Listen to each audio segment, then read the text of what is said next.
La Ve République après 1969.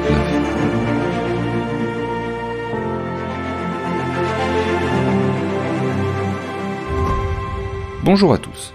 Dans le précédent épisode, que je vous invite à aller écouter si vous ne l'avez pas encore fait, nous avons vu comment la Ve République était mise en place, ses institutions et son fonctionnement sous le général de Gaulle. Il avait largement créé ce régime à son image, par et pour lui. En 1969, celui-ci quitte le pouvoir, et la Ve République parvient sans problème à faire face à ce départ. Un nouveau président, Georges Pompidou, est élu, et les institutions se montrent par la suite souples et réactives. Comment donc la Ve République évolue-t-elle après le départ de son fondateur ? En 1969, il y a donc un nouveau président. Et il s'agit de Georges Pompidou, un ancien Premier ministre du Général. C'est donc, comme on dit, le changement dans la continuité. Son portrait officiel le montre bien d'ailleurs, puisqu'il est très similaire à celui du Général de Gaulle. Georges Pompidou poursuit l'action de De Gaulle en aménageant le territoire, notamment en développant les autoroutes. C'est l'âge d'or du tout automobile, une autre époque. Pompidou mène aussi une politique plus européenne, et contrairement au général de Gaulle, ne s'oppose plus à l'entrée du Royaume-Uni dans la CEE. Son Premier ministre, Jacques Chaban-Delmas, applique la nouvelle société. Des réformes qui visent à réduire les inégalités par la création notamment du SMIC, c'est-à-dire le salaire minimum interprofessionnel de croissance. Pompidou veut moderniser la France, et le symbole en est le Centre d'art contemporain, le fameux Centre Georges Pompidou, à l'architecture surprenante, et qui déconcerte d'ailleurs à l'époque. Mais Georges Pompidou est un président malade. Il souffre d'un cancer dont il cache l'existence aux Français. Il demande par exemple aux journalistes de le filmer de loin, afin de ne pas montrer les effets de ses traitements, notamment son visage bouffi. Il meurt en fonction en avril 1974, et c'est le seul président de toute la Ve République à mourir ainsi en fonction. Alors 2 ans avant sa mort, en 1972, les partis de gauche se sont rapprochés. Parti communiste, Parti socialiste, radicaux de gauche ont signé un programme commun de gouvernement. Donc, quand l'élection présidentielle a lieu en 1974, la gauche unie présente un candidat, François Mitterrand. Alors c'est l'éternel opposant au général de Gaulle, mais aussi un opposant en 1958 à la Ve République, dans laquelle il voyait un coup d'État permanent. Bon, finalement, il s'en est plutôt bien accommodé puisque il se présente à la présidence.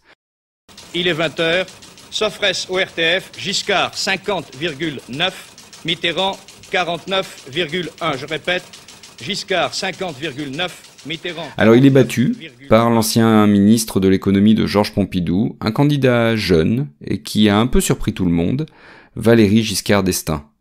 À 48 ans, il est ainsi le plus jeune président élu de la Ve République, jusqu'à Emmanuel Macron, et d'ailleurs Emmanuel Macron dont la trajectoire n'est pas sans rappeler celle de Giscard. Alors c'est aussi politiquement une nouveauté, pour la première fois, ce n'est plus un gaulliste qui est président, mais un homme du centre droit. Alors Valéry Giscard d'Estaing veut lui aussi moderniser la France. Et là encore, son portrait officiel le montre, il n'est plus du tout dans la bibliothèque de l'Élysée, il pose devant un drapeau bleu, blanc, rouge. Il va adopter donc de nouvelles lois, notamment le droit de vote à 18 ans, qui devient l'âge de la majorité, et le droit à l'avortement, qui est un dossier porté par sa ministre de la Santé, Simone Veil. Alors il s'inspire beaucoup du style américain. Giscard d'Estaing veut apparaître comme un président plus moderne, proche des Français. Il vient dîner chez des habitants, on le voit jouer au football, faire du ski, jouer du piano avec Claude François ou même de l'accordéon. Mais rapidement, la France, dont l'économie avait commencé à ralentir à la fin des années 60, subit les effets du choc pétrolier de 1973 et la crise économique s'installe. Alors celle-ci favorise la montée d'une opposition de gauche, incarnée de nouveau par François Mitterrand. Et donc, après ces tentatives, en 1965, en 1969, en 1974, il se présente en effet pour la 4e fois à l'élection présidentielle en 1981. Et cette fois-ci, c'est la bonne. 5, 4, 3, 2, 1... François Mitterrand est élu président de la République. En 1981, donc, François Mitterrand est élu président de la République. Pour la première fois de la Ve République, il y a ce que l'on appelle une alternance politique, c'est-à-dire qu'une nouvelle tendance politique, ici la gauche, succède à celle qui était au pouvoir auparavant, la droite. Alors François Mitterrand va dissoudre l'Assemblée, et c'est une vague rose, comme on dit, c'est-à-dire une forte majorité socialiste qui est élue. Dans le gouvernement de Pierre Mauroy, il y a aussi des ministres communistes. Alors c'est une première, depuis 1947.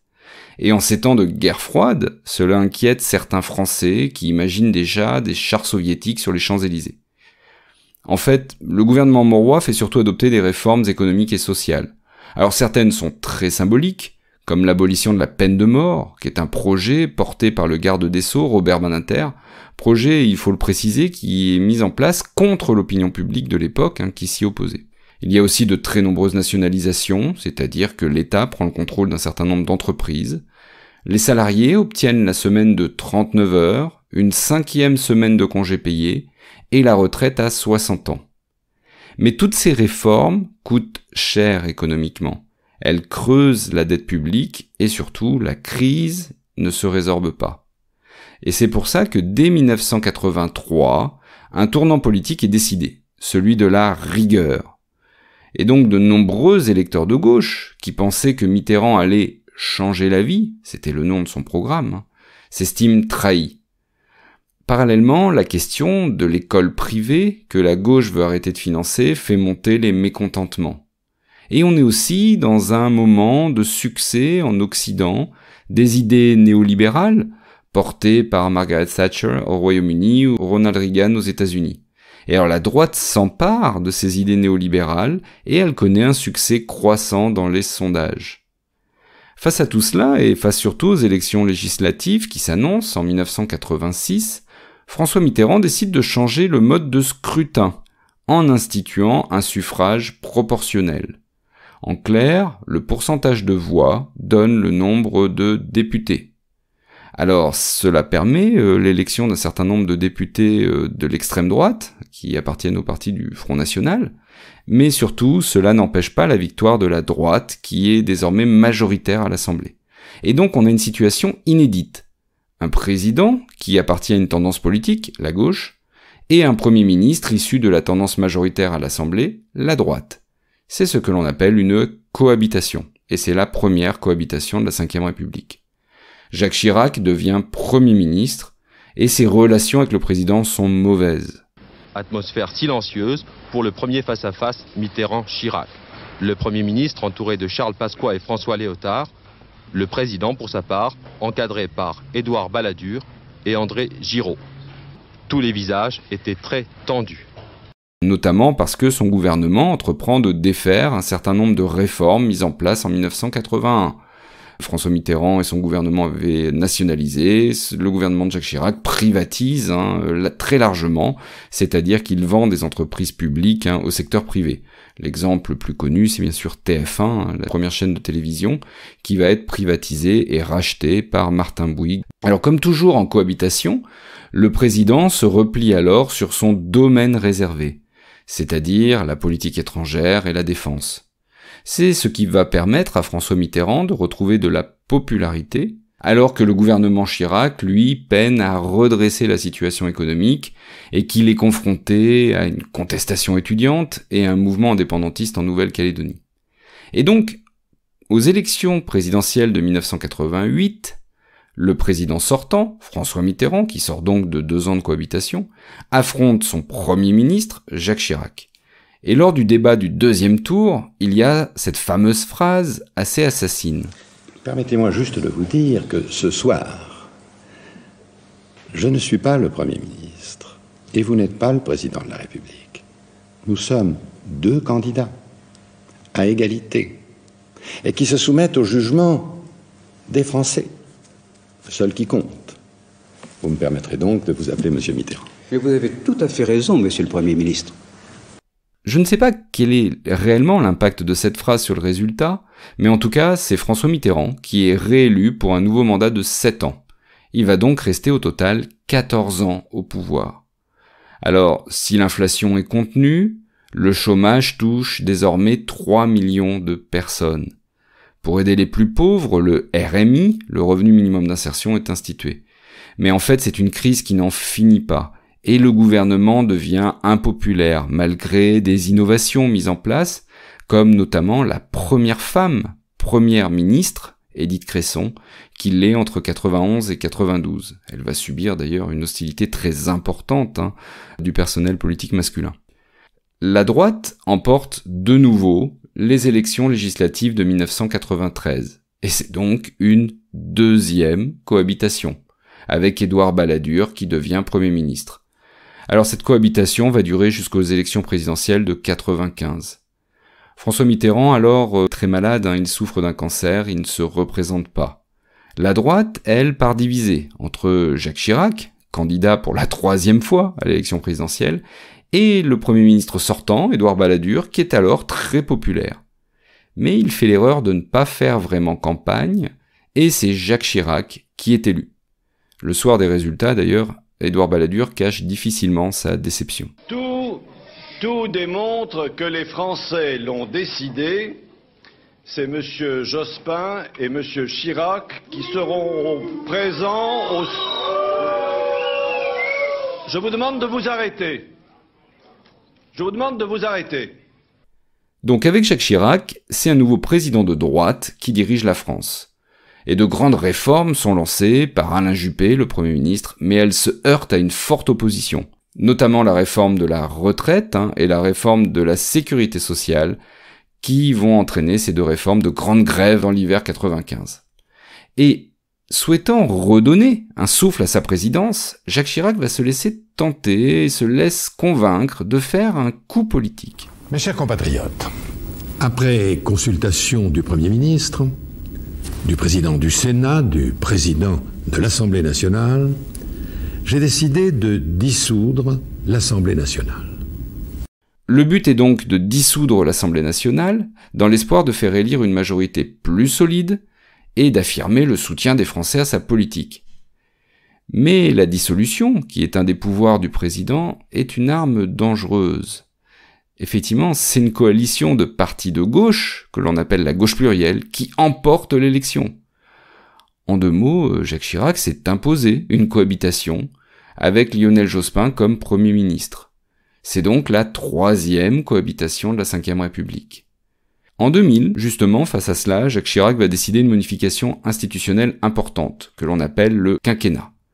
Désormais, le mandat du président de la République dure 5 ans et non plus 7 ans. Le but est donc d'aligner le mandat présidentiel sur celui des députés, afin d'éviter une nouvelle cohabitation en cours de mandat. En 2002, l'élection présidentielle se fait dans un contexte très particulier. L'extrême droite, incarnée par le Front National, le parti fondé par Jean-Marie Le Pen, ne cesse de monter dans les sondages depuis les années 80 et aux faveurs de la crise et du chômage. Lors des différents scrutins, on le voit, le nombre de votes pour le Front National ne cesse de grandir. En avril 2002, les médias insistent aussi beaucoup sur un thème, l'insécurité, et sur la peur des Français face à une violence qui semble croissante. C'est un thème qui favorise assez largement, là aussi, un vote vers l'extrême droite. Et les sondeurs perçoivent assez tardivement cette montée du Front National. Ils annoncent pendant très longtemps un duel à venir entre le président sortant, Jacques Chirac, et le candidat principal à gauche, Lionel Jospin, pour le Parti socialiste. D'ailleurs, celui-ci est totalement confiant sur sa qualification pour le 2e tour de l'élection, malgré le nombre très important de candidatures à gauche susceptibles de diviser les voix. Et quand il est interrogé à ce sujet, voilà ce qu'il répond. Imaginez juste 1 minute, monsieur le Premier ministre, monsieur le candidat, que vous ne soyez pas au second tour. Oui. Vous votez pour qui? Non, j'ai une imagination normale, mais tempérée par la raison quand même. Ouais. Donc, c'est impossible. Si, mais disons pas ça, mais ça me paraît assez peu vraisemblable. Bon, donc on peut passer à la question suivante peut-être. L'abstention est très forte aussi, lors du premier tour de l'élection le 21 avril. L'enjeu semble ennuyer les Français qui ont l'impression d'un match déjà réglé d'avance. et c'est là que le choc arrive. Dans quelques secondes, il est 20h. Voici notre estimation du résultat du premier tour de l'élection présidentielle.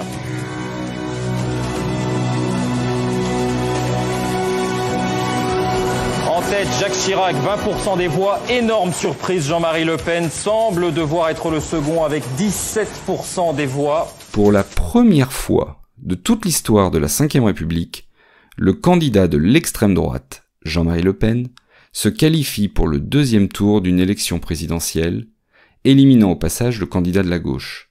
C'est ce que l'on a appelé le choc du 21 avril 2002. Alors, il a secoué les Français, il a secoué la classe politique, mais ses effets ont été assez limités dans le temps, comme on a pu le voir par la suite. En tout cas, un vote anti-Le Pen, et donc pour Jacques Chirac, y compris de la part de gens qui ne lui sont pas favorables, va permettre à ce dernier d'être élu avec un score quasi soviétique. Il est élu avec 82,2% des voix. En 2007, il ne se représente pas. C'est son ministre de l'Intérieur, Nicolas Sarkozy, qui devient président. Alors celui-ci ne fait qu'un seul mandat, puisqu'il est battu à son tour en 2012 par un socialiste, François Hollande. Comme on le voit, les alternances se succèdent à la présidence de la République.